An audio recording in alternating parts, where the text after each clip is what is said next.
All right, let's get this show started! UFC fighter Alan Nascimento has been found dead at home at the age of 34, the organization has announced. The Brazilian flyweight was pronounced dead after suffering an apparent heart attack in his sleep. A UFC statement said, "This morning, Monday, August 3rd, our beloved flyweight fighter Alan Nascimento was found unresponsive after suffering an apparent heart attack in his sleep. Despite the efforts of the responding medical team, he was pronounced deceased at the scene. Our thoughts and deepest condolences are with Alan's family, friends, teammates, and loved ones during this incredibly difficult time." Nascimento had been with the UFC since 2021, and his last fight was a split decision loss to Mitch Raposo in June. That left him with an overall MMA record of 22 wins and 7 losses, with a 4-2 record in the UFC. He trained at Shootbox under coach Diego Lima in Brazil, and was a training partner to former UFC champion Charles Oliveira, UFC lightweight Elvis Brenner, and more. Jan Blachowicz has issued a statement following his brutal first-round TKO loss to Navajo Stirling at UFC Belgrade. With no wins since May 2022, Blachowicz now faces some serious questions about his future. At 43 years old, he's one of the oldest fighters on the UFC roster, and the loss marked the first time he's been finished by strike since his February 2019 defeat to Thiago Santos. Now, Blachowicz issued a statement about the result, simply chalking it up to "it is what it is" and giving some close-up photos of his face before and after being stitched up. Jan later followed up with another post on X, writing, "Every choice leaves a mark. I don't run from destiny. Experience comes at a price, sometimes a very high one." Conor McGregor just announced he's going into surgery today. The disclosure comes about 3 weeks after he injured the ACL and meniscus in his right knee during his comeback fight July 11th at UFC 329 in Las Vegas. McGregor shared this video with a caption, "Well folks, here we go again. Surgery number 5 of my career coming up. All things considered, that is an okay number. Let's do it, we got this." What's up folks, it's the Mac. Off to get surgery today, so wish me well. I'm gonna fuel up with a Mac energy. Today, the orange creamsicle. Let's go, we got this. Thanks. It looks like we're going to see a trilogy between Merab-Dvalishvili and Petr. In a new video shared on social media, Merab confirmed that he's already in camp for the trilogy fight against Yan and promised to take a different, smarter approach this time around. According to recent reports, the fight is being targeted and finalized to headline UFC 332 on October 24th, 2026 in Abu Dhabi. Today's training was very good because we worked some position. This is pretty much how I'm gonna work against Petr, and feels like a real training camp for me.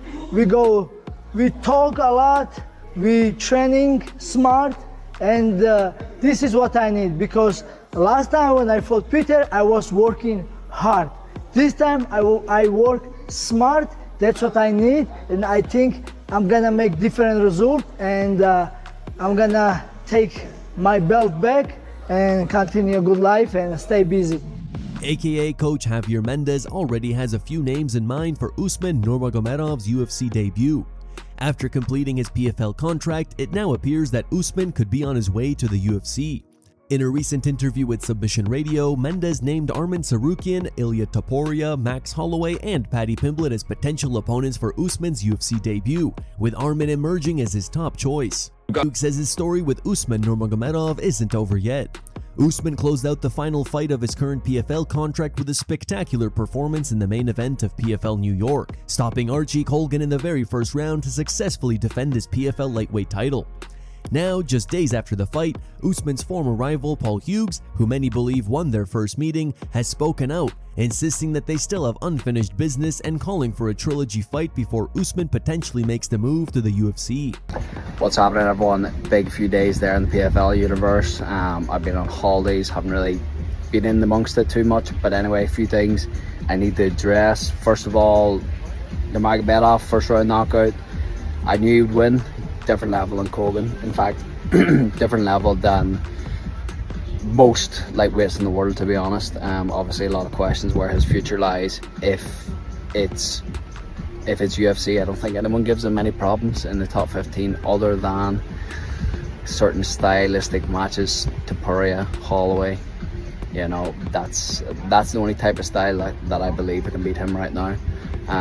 Anyway, if he sticks around in PFL, obviously we have a lot of history there. I think the MMA world's in agreement that we're one each right now. Second fight, close. You know, I took full responsibility for it at the time. I don't think anybody knows this publicly, but I did not train for 6 weeks before that fight. I've just done back-to-back surgeries because of said injuries, and you know, that is just the truth of the matter. I believe 100% that I have the beating of that man. I know that that trilogy can happen down the line. May sound absolutely deluded. I know a lot of people are going to think that, but that's the truth of the matter. And you know, as I've said time and time again, I ain't planning on losing ever again in this sport. I know the level that I am at, and I will prove that whenever I return next year. Ciryl Gane once again proved that he's an elite athlete, not just inside the octagon. In a new video shared on social media, Gane was seen going one-on-one with Rudy Gobert, the 4-time NBA Defensive Player of the Year, and he actually held his own.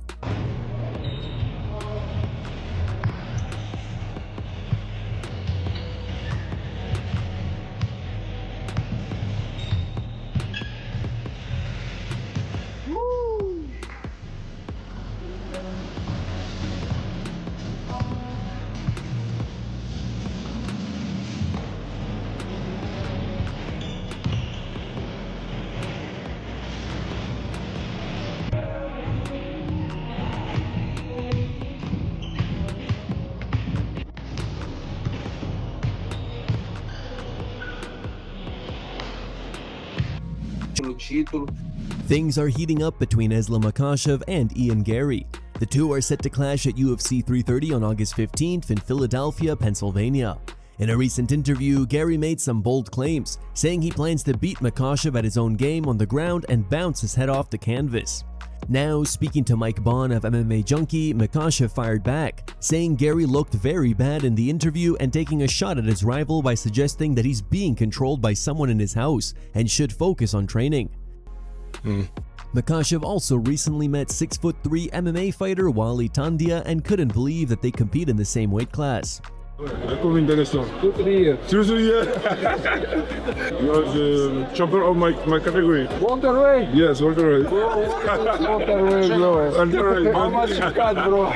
I get only 7 kilo. No way, bro. Now it's 90 kilo, bro. 95. 95, bro. Here are the top 3 memes found on the internet. Number 3 meme was posted by Temporary Square.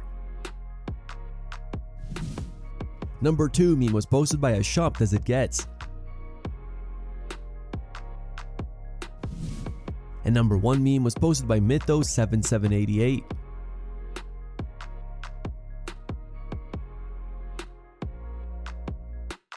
Thank you guys for watching. Don't forget to like this video and subscribe to the channel for your daily dose of MMA. Catch you tomorrow.